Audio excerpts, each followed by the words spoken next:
not sure what I'm going to say. I phoned you immediately after I saw your paintings, and I was thrilled, like you were. And I'm almost in tears hearing you speak about it because it's so present for me. My life has turned corners on things that have emerged out of line and shape and color. The color in your things is, I don't know, it's beautiful. Oh, well, And to find you here. I can't believe my luck. I mean, it's just wonderful to have them to look at and have you here. I just want to thank you. As we did, I just am thrilled with your work and your explanation of your work, because I think that it's becoming into the moment and letting the new part of me that I don't know about come out, and then be able to see it even 12 days later, or 2 years later or something. right. And there's where people see different things in different lines and different, it's amazing, like your wife, yeah. So thank you. Well, thank you. Well,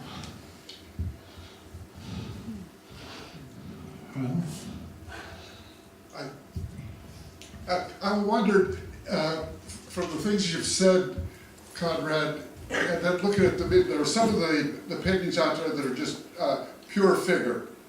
And yes, and so differentiating between the ones like the one behind you, which is very abstract, and the ones that are very representational in terms of the pure figure. Do you go towards those paintings the same way, or what's the differentiation there? They're ideally done the same way. I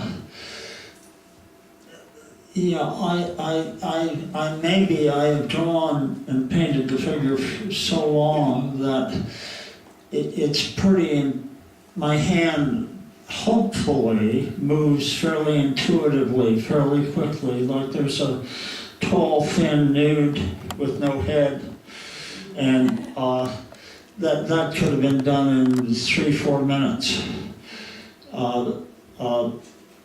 Now I thought I was doing the figure. I must have planned that part. In other words, what I'm saying is ideal. I want to stop the planning mind, but I'm part of all our worlds. We live with what are we going to do tomorrow, what are we going to do the next day, and it's just, that's the mind I want to stop while I'm painting.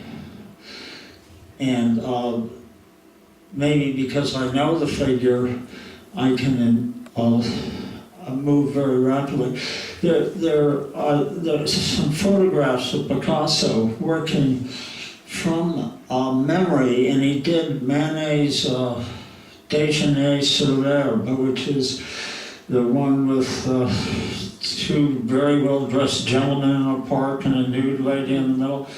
A very famous painting, and he just from memory, he did it. I mean, he drew it. And this is a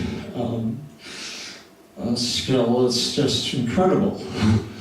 You know, I'm not, a lot of Picasso, it's fine, but those pictures really showed, and I obviously don't have that, but maybe that answers. I don't know how you worked it. Okay. I might ask something that I myself am very curious about, and I'm sure other people here are curious about it too. How does the same, I realize that artists develop as they go along, and that their styles can be totally different in an earlier and a later stage. But how does the same man paint these two the mandala on the one side and the one on the other. So different. I would love to hear you say what happened or what was going on. Well, the mandala could have taken me months and months to make. Of working long time, fairly meticulously with color. Yeah, you could Yeah.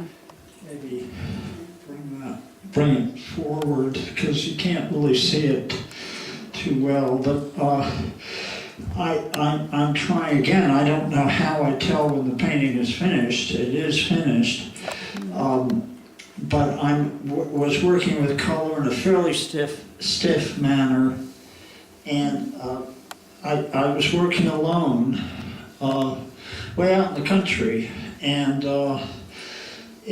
that's where I really some of my ideas about for me the nature of my interior journey became more and more important because I just by choice I was working pretty much alone, and at times it was very tight. It's done differently. I'm coming back with colors, and it has a lot to do with meditation, a lot to do with the symbols that emerged. I don't know fully the meaning of the Star of David, but to me it's very important. It contains both the male and the female. And it's an older image than Hebrew or anything. It goes right back to the man's beginning, probably. Along with, interestingly enough, the Nazi symbol, which we all, dread, or at least the Nazi symbol is done, it's called a cross, and it's done